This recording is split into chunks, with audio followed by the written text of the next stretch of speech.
और हर एक मसीह भाई बहनों के जीवन में आपने जो आशीष दी, उन्हें जीवन दिया, उसके लिए हम आपका बहुत बहुत धन्यवाद करते हैं। जितने भी आज इस प्रार्थना को सुबह के टाइम जितने भी मसीह भाई बहन सुन रहे हैं, वो सभी लोग मिलकर के परमेश्वर का धन्यवाद करें कि खुदावंद ने आपको, आपके परिवार को, आपके घर के, आपके बच्चों को, सभी को सुरक्षित रखा है। इसीलिए आज हमारे जीवन में बहुत सारी समस्याएं हैं, बहुत सारी दिक्कतें हो सकती हैं, बहुत सारी परेशानियों का आज हम सामना कर रहे हैं, लेकिन इस प्रार्थना के द्वारा और इस वचन के द्वारा, क्योंकि शैतान आज हमारे जीवन में बहुत सारे ऐसे कार्य करता है जो हमें समझ में नहीं आता है कि हमें क्या करना चाहिए। इसीलिए वचन को सुनते हैं ताकि परमेश्वर आपके जीवन में, आपके घर में, आपके परिवार में बहुत सारी आशीष और बरकत दे। आपके घरों से वो हर प्रकार की शैतानी ताकत निकले, क्योंकि परमेश्वर का वचन कहता है जिस तरीके से यदि हम वचन को याद रखें, यशायाह के द्वारा लिखा गया है अध्याय 14 और वचन नंबर 12 से लेकर के 14 तक, इसको यहाँ पे याकूब ने भी इस बात को स्पष्ट किया गया है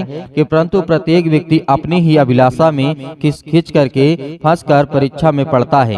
यहाँ पे याकूब कहता है कि जो भी व्यक्ति आज हम अपने ही कामों के ही द्वारा, अपने ही विचारों के द्वारा, अपने ही मन के द्वारा हम क्या करते हैं, अनेक प्रकार की अभिलाषाओं में, अनेक प्रकार के गलत कामों में, अनेक प्रकार की चीजों से हम खींच करके खुद ही चले जाते हैं। हालेलुया। लेकिन परमेश्वर का वचन यहाँ पे कहता है कि जो अपनी परीक्षा में पड़ता है वो खुद स्वयं अपनी ही परीक्षा में, अपनी ही अभिलाषा के द्वारा पड़ता है। इसीलिए परमेश्वर का वचन कहता है, यीशु मसीह ने कहा था कि सत्य और मार्ग और जीवन में ही हूँ, यदि तुम मेरे पास आओगे तो हर प्रकार की शैतानी ताकत आपके जीवन से निकलेंगी। जैसे आपने देखा कि यीशु मसीह के जीवन में 40 दिन तक किस तरीके शैतान ने उसकी परीक्षा ली। प्रभु यीशु मसीह ने इस बात को कई बार दोहराया और कई बार कहा कि हे शैतान, तू अपने प्रभु परमेश्वर की परीक्षा ना कर, क्योंकि परमेश्वर का वचन कहता है यदि यहाँ पर प्रभु यीशु मसीह की जब परीक्षा ले रहा था शैतान, वैसे आपके जीवन में होगा। बहुत सारी समस्याएं आपके जीवन में हैं, आपके बच्चों के जीवन में, आपके घर में, आपके परिवार में, आपके जीवन में बहुत सारी ऐसी बातें होती हैं।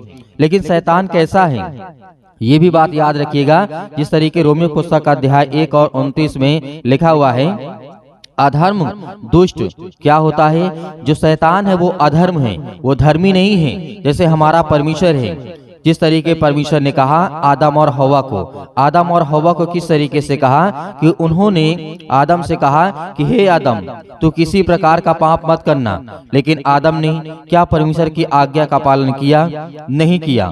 वहां पर आदम और हवा ने दोनों ने मिलकर के पाप तो किया, लेकिन फिर भी परमेश्वर से उसने छुपाने की कोशिश की। लेकिन वहां पे परमेश्वर का वचन कहता है, मेरा वचन और मैं धर्मी और पवित्र हूँ, इसीलिए जो मैंने कहा है उसे मैं पूरा करूंगा। और जब वो लोग पाप करते हैं तो परमेश्वर उन्हें सजा देता है। तो इसीलिए हर प्रकार का दुष्ट आत्मा जो आज हमारे जीवन में है, जो शैतानी ताकत है, क्या आप शैतान को अच्छा समझते हैं? नहीं, क्योंकि शैतान क्या करता है, बैर रखाता है, एक दूसरे से लड़ाई झगड़ा मारपीट, अनेक प्रकार की डाह मतलब होता है किसी से जलन रखना, किसी से और चीजें मतलब कि जलना, या किसी के पास पैसे है या किसी के पास बहुत सारी चीजें हो सकती हैं, लोग उसे देख करके डाह करते हैं, उसे जलन रखते हैं। लेकिन मसीह भाई बहन जितने लोग हैं, अगर आपके जीवन में ऐसी कोई समस्या है जो आप किसी से बैर रखते हैं, क्योंकि शैतान डाह करने वाला, जलन रखने वाला हत्यारा है, वो हत्या करने वाला है और वो झगड़ा करने वाला है। हालेलुया।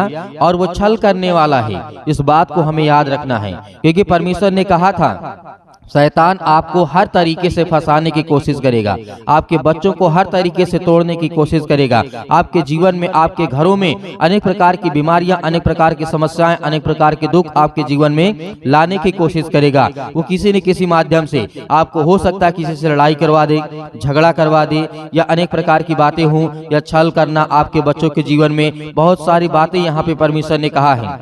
और इसीलिए शैतान इन बातों को लेकर के बदनाम है, क्योंकि शैतान भी उस परमेश्वर का स्वर्गदूत था, लेकिन शैतान ने कहा कि मुझसे बड़ा और कोई ईश्वर नहीं हो सकता। उसने ये संसार को अपने कब्जे में कर लिया। लेकिन यीशु मसीह ने परमेश्वर को भेजा, यीशु मसीह को सृष्टि पर कि जा करके हर